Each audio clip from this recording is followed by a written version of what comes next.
amigos? Bienvenidos a Construyendo Leyes, un espacio que nos permite conocer de cerca el trabajo de todas las comisiones de la Asamblea Nacional.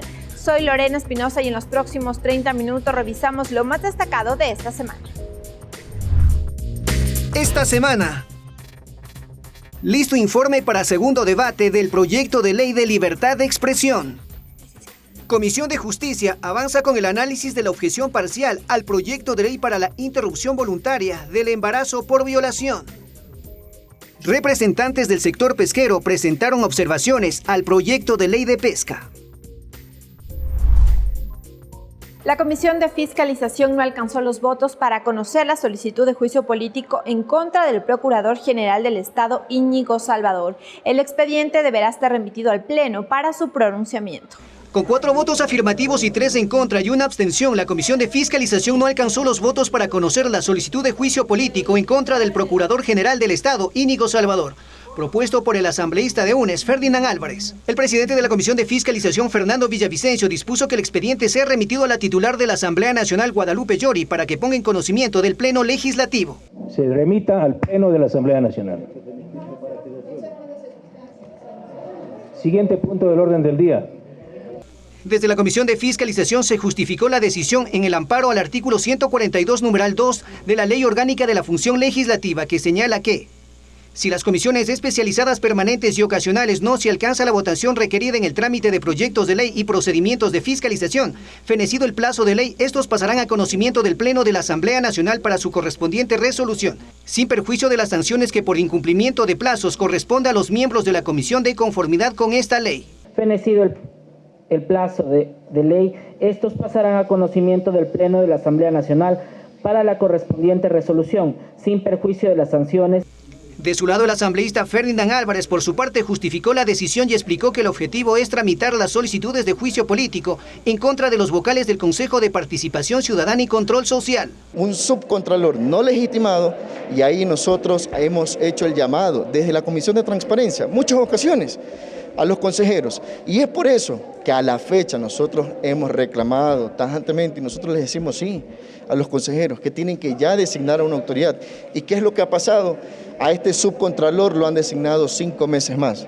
En la mesa legislativa también se conoció la carta del Procurador General del Estado, Íñigo Salvador, quien cuestionó la calificación de la solicitud de juicio político. A criterio de Salvador, las firmas que respaldan la misiva habrían sido presentadas de manera espontánea. Rolando Ayauca, Televisión Legislativa. La Comisión de Justicia avanza con el análisis y las observaciones a la objeción parcial al proyecto de ley para garantizar la interrupción voluntaria del embarazo en casos de violación que fue remitido por el Ejecutivo. La mesa legislativa escuchó la exposición de un ex juez de la Corte Constitucional. Hasta la Comisión de Justicia de la Asamblea Nacional acudió el ex juez de la Corte Constitucional, Ramiro Ávila, quien fue parte de ese organismo que despenalizó el aborto por violación mediante dictamen constitucional. El ex magistrado advirtió que la objeción parcial del presidente Guillermo Lasso no se ajusta a lo determinado en el artículo 139 de la Constitución. Si es que esto no sucede, sin duda alguna, cuando hay fundamentos constitucionales en la objeción presidencial, lo que existiría es un vicio de forma, que tarde o temprano lo va a conocer la Corte Constitucional, y a mí me parece que si es que esto sucede, se va a declarar la inconstitucionalidad por la forma. Ramiro Ávila señaló que en la objeción parcial sí hay argumentos constitucionales, por lo que las observaciones debieron ser remitidas a la Corte Constitucional.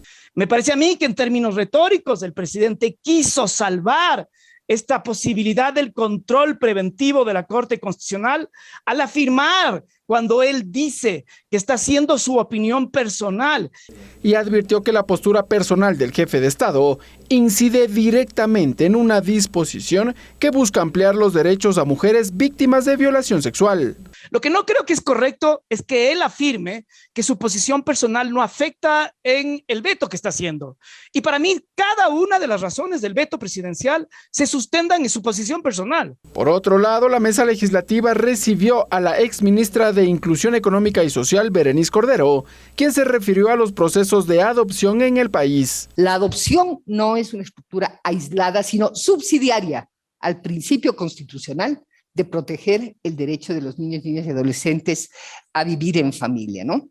que el 7.5% de las violaciones, que son prácticamente 10 diarias, corresponden a niñas menores de 9 años. Finalmente, la mesa legislativa escuchó los argumentos de Virginia Gómez de la Torre, presidenta de la Fundación Desafío, y de Soraya Borges, de la Sociedad Científica Ecuatoriana de Psicología Jurídica, sobre la objeción parcial del Ejecutivo. Ricardo Bravo, Televisión Legislativa.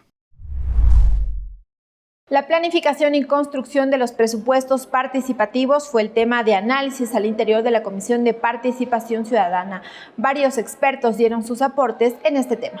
En el marco del tratamiento del proyecto de ley orgánica reformatoria a la Ley de Participación Ciudadana para la Gestión Democrática de los Presupuestos Participativos, la mesa recibió la opinión de varios expertos. En primera instancia intervino Margarita Sarmiento, magíster en gerencia empresarial, quien en su exposición se refirió a la importancia de la articulación de los presupuestos participativos con los planes de desarrollo. Estos planes de trabajo, al momento que ya son nombrados alcaldes, prefectos, estos planes quedan sueltos.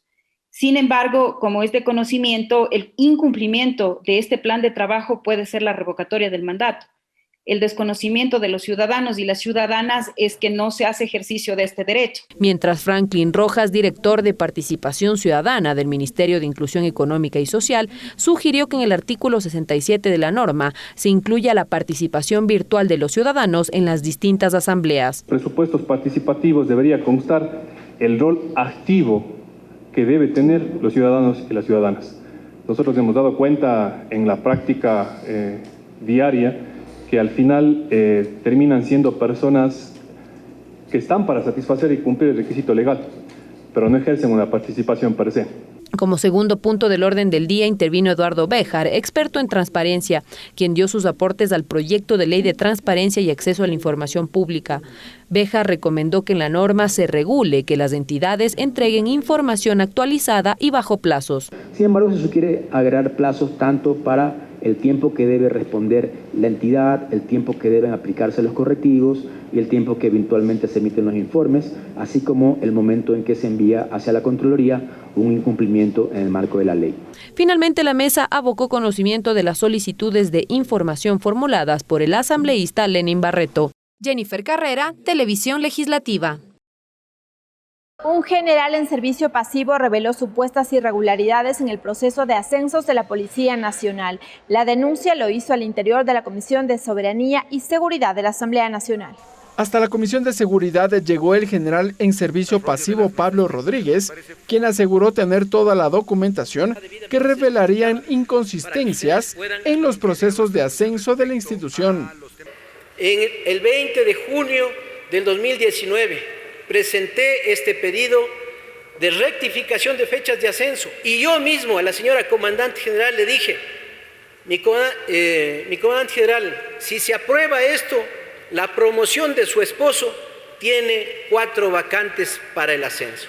Según dijo, durante la dirección de Tania Varela como comandante de la Policía Nacional, se habría modificado el reglamento y consecuentemente las calificaciones para los ascensos. Imagínense, 1178, cuando en la realidad yo hago el cálculo de que mi nota debía ser 19.97. Esa es mi nota verdadera. Llamó la atención que los últimos 3 comandantes de la Policía Nacional obedezcan a una misma promoción. Patricio Carrillo, Tania Varela y el actual Carlos Cabrera Ron. Inédito en la realidad, inédito en la historia de la Policía Nacional. Por otro lado, la mesa legislativa avanzó en el trámite al proyecto de ley para el uso progresivo de la fuerza. Los comisionados recibieron a José Alomía y Antonio Pachacama de la Federación Nacional de Abogados. Ellos entregaron sus propuestas. La fuerza pública siempre tendrá una parte de rechazo porque cumple con sus obligaciones, cumple con su rol. Finalmente, los comisionados continuaron con el análisis al proyecto de Código Orgánico de Seguridad Integral correspondiente al libro de gestión de riesgos. Además, aprobaron un nuevo cuestionario sobre la fiscalización a la crisis carcelaria. Ricardo Bravo, Televisión Legislativa. La Comisión del Derecho al Trabajo recibió al director del Instituto Ecuatoriano de Seguridad Social, IES, tras varios pedidos de información. La mesa avanzó también con otros temas que estaban en su agenda. Producto de varias solicitudes de información, el director general del IES, Nelson García, explicó ante la Comisión de los Derechos de los Trabajadores varios puntos, uno de ellos sobre la situación actual de los prestadores externos de salud. Estamos anexando la información en una matriz denominada de prestadores externos que tenemos, que son de 20. Sobre la certificación presupuestaria, la autoridad del IES aclaró. El momento de la firma del convenio, al celebrar el convenio, no se suscribe o no se asigna una certificación presupuestaria, solamente del concepto del convenio. Las cifras no convencieron a los legisladores. Y me llama la atención que en este caso ustedes tomen una decisión, de ser el caso, insisto, de suspender este tipo de derivaciones cuando existe una falta de atención. Y cuando se manda a lo privado, viene la denuncia de que no hay los pagos a tiempo, de que hay demoras en los pagos. Por unanimidad, la comisión decidió aprobar la moción para que la autoridad del IES remita información en un plazo de 30 días sobre varios pedidos de información. En otro punto, la mesa escuchó a otras autoridades para analizar sobre los fondos previsionales de maestros jubilados de la Universidad Laica Eloy Alfaro de Manabí. Más de 40 fondos ya en este momento han pasado nuevamente a su propia administración. Existen ciertos fondos que todavía no han procedido porque no han celebrado las asambleas respectivas, o bien en algunos casos porque todavía no consiguen la mayoría de sus partícipes para la toma de esa decisión. Esta intervención fue cuestionada por el legislador Salvador Quispe. Y sus dueños están diciendo que ese fondo no está siendo bien administrado. La comisión también escuchó a Rosa Matilde Guerrero, superintendenta de Banco Subrogante. Recalcó las competencias del organismo y las acciones frente a la ley para el retorno de administración de los fondos complementarios. Al menos como supervisores no podemos interpretar las leyes. Hacemos lo que la norma dice. Son 70 fondos en esa situación. Finalmente, la comisión recibió a las autoridades del Ministerio del Deporte y de Finanzas para tratar sobre incumplimientos laborales con el Comité de Empresa de Concentración Provincial de Pichincha. Mariela Logroño, Televisión Legislativa. Las comisiones especializadas permanentes son los organismos en donde se analizan, debaten y construyen los diferentes proyectos de ley. Existen 15 mesas legislativas. Cada una se especializa en un tema y de acuerdo a ello revisan las distintas propuestas de ley.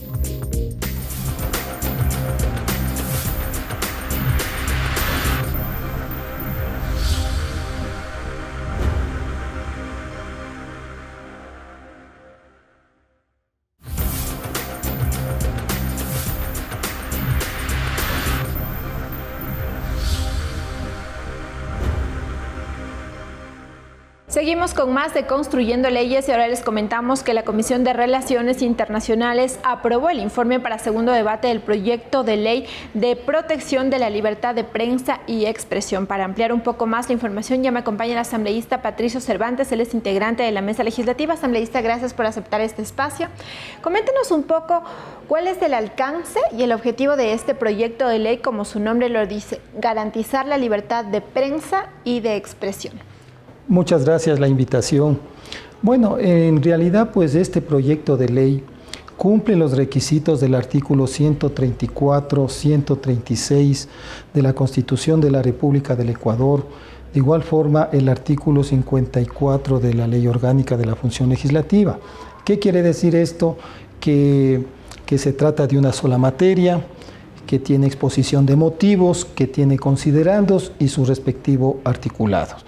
En definitiva, le puedo decir que esta ley cumple con todos los requisitos constitucionales de nuestra Constitución y además también cumple con el bloque de constitucionalidad, que significa que protege las leyes de la ley de prensa, de comunicación, todos los derechos que están referidos a estos temas. Ahora, la comisión ha recibido varios proyectos, de hecho se unificaron 5, uno de iniciativa del presidente de la República, el resto de iniciativa legislativa. En este sentido, asambleísta, ¿cómo se unificaron estos diversos temas? Y en lo que usted nos dice, ¿cómo se garantiza entonces esta libertad de expresión, la libertad de prensa? ¿A qué apunta la ley para un ciudadano de a pie y para las personas que trabajan en medios de comunicación? Bueno, se unificaron 5 proyectos de ley que fueron presentados por varios asambleístas y nosotros fuimos analizando todos los proyectos de ley. Y no solo la mesa legislativa, sino también hubieron muchos personajes que se presentaron en la mesa legislativa para dar su opinión y sus observaciones a estos proyectos de ley. Es así que incluso la prensa privada, los medios públicos, autoridades estatales, la academia, entonces todos ayudaron a construir esta ley. ¿Y qué es lo fundamental de esta ley? Que en primer lugar nosotros hemos quitado ese control excesivo que había del Estado, porque usted sabe que había antes la autorregulación de los medios de comunicación y realmente eso no apoyaba a esta libertad de prensa, de opinión y de comunicación. Entonces ese es uno de los puntos fundamentales. Y otro de los puntos fundamentales es los defensores de audiencias, que se va a hacer cargo eso, la Defensoría del Pueblo, para poder proteger los derechos también de los ciudadanos y de todos quienes se vean afectados muchas veces por los medios de comunicación. ¿Cómo actuaría entonces ahí, cómo actuarían estos defensores si, por ejemplo, un ciudadano, una autoridad o cualquier persona es agredido con un discurso a través de un medio de comunicación? ¿Cuál sería entonces el procedimiento ahora? Usted sabe que la Defensoría del Pueblo protege los derechos humanos y por lo tanto se presentaría la denuncia directamente en la Defensoría del Pueblo para que ellos inicien el procedimiento para que sea en tal caso el medio de comunicación rectifique o lo que tenga que hacer para que no se vea afectada la honra de esa persona. ¿Y para el ciudadano? De igual forma para el ciudadano también tenemos nosotros en la Defensoría del Pueblo el defensor de audiencias. Y yo creo que con esto vamos nosotros ya a garantizar también de que los medios de comunicación también trabajen en forma más responsable. ¿Cómo será la regulación de los medios con este proyecto? ¿Cuál es la posición? Bueno, en sí los medios se van a autorregular. Pero de todas formas tampoco es que ellos tienen toda la libertad de poder expresarse de cualquier persona, de cualquier ciudadano, sin tener la información debida y que se haya constatado. Bien, ya nos ha explicado el asambleísta Patricio Cervantes el contenido del proyecto de ley y el informe para segundo debate del proyecto de ley de libertad de expresión. Asambleísta, gracias por el espacio y como siempre bienvenido a la televisión legislativa. Muchas gracias a ustedes. Patricio Cervantes, integrante de la Comisión de Relaciones Internacionales, ya nos ha explicado este informe que pasará al Pleno para su segundo y último debate. Nos vamos a una pausa.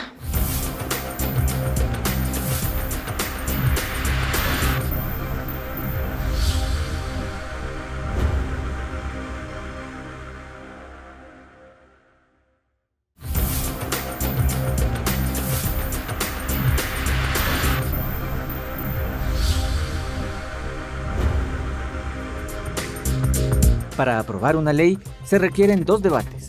Las comisiones elaboran 2 informes y para cada uno tienen 90 días de plazo.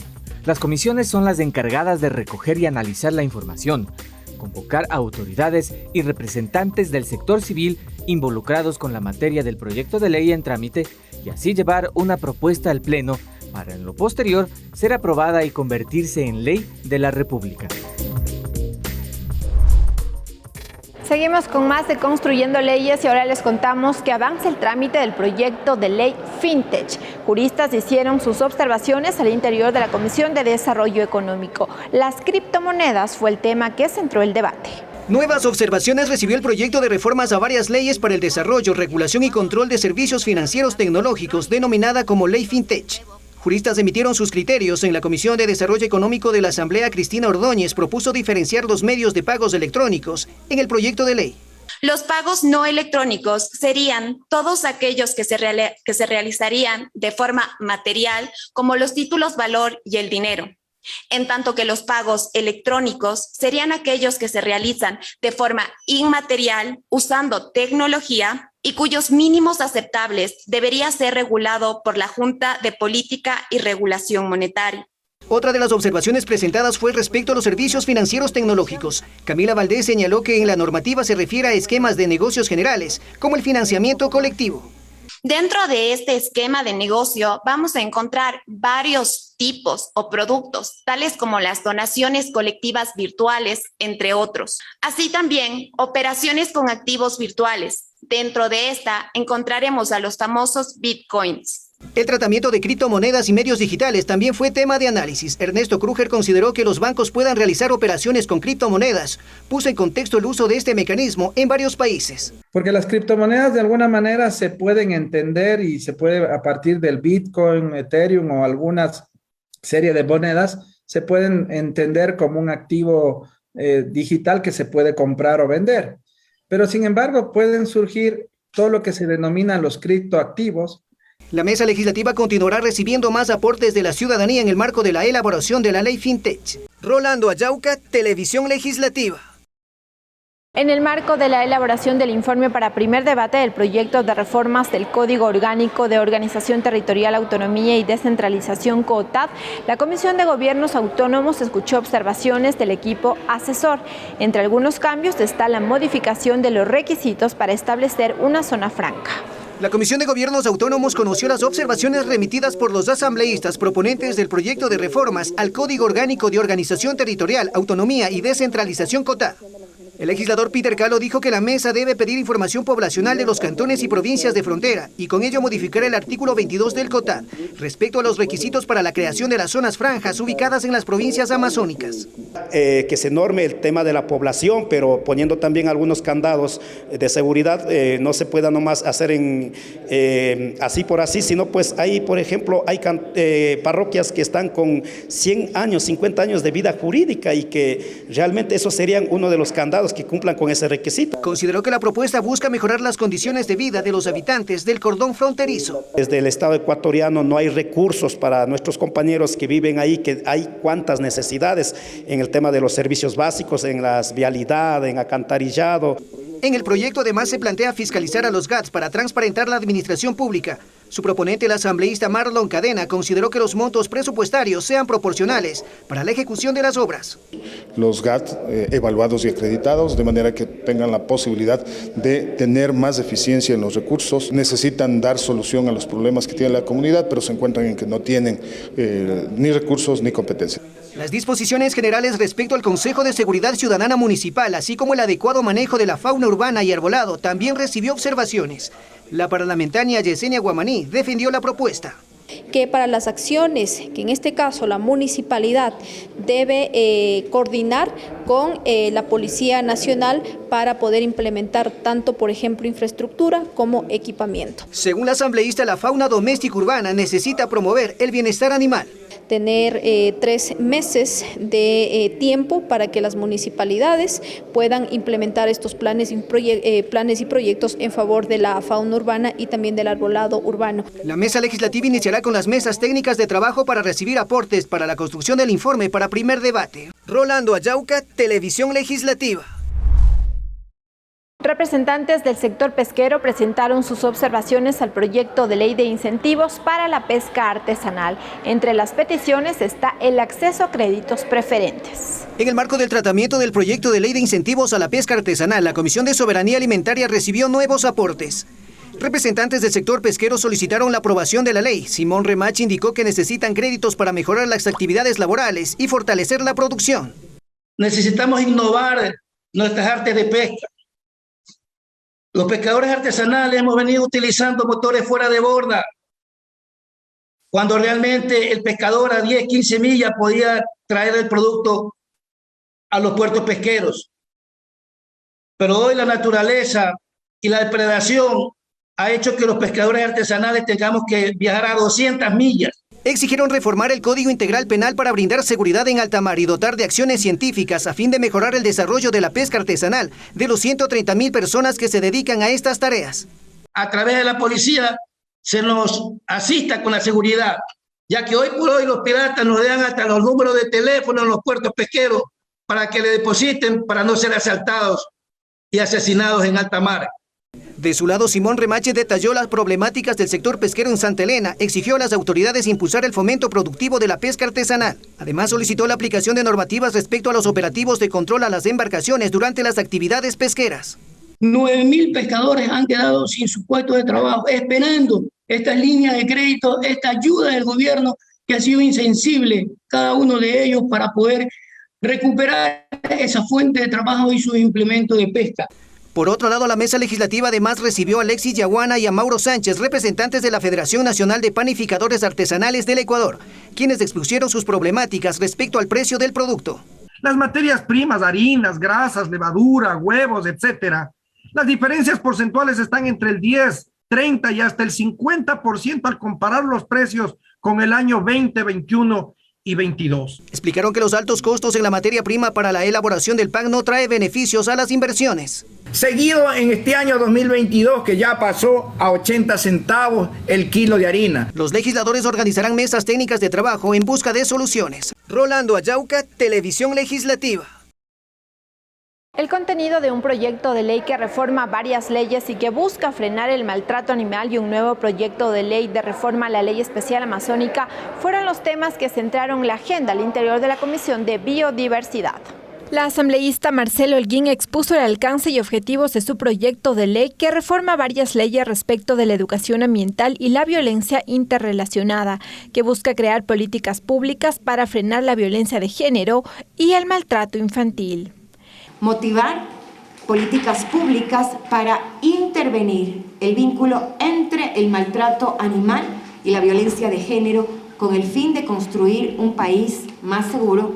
La legisladora explicó que su propuesta modifica, por ejemplo, el Código Orgánico de Organización Territorial, Autonomía y Descentralización COTAD, el Código Orgánico Integral Penal y leyes como la de Educación Intercultural y Educación Superior para, entre otras cosas, capacitar en prevención de maltrato animal. Incluir la siguiente letra en el artículo 6.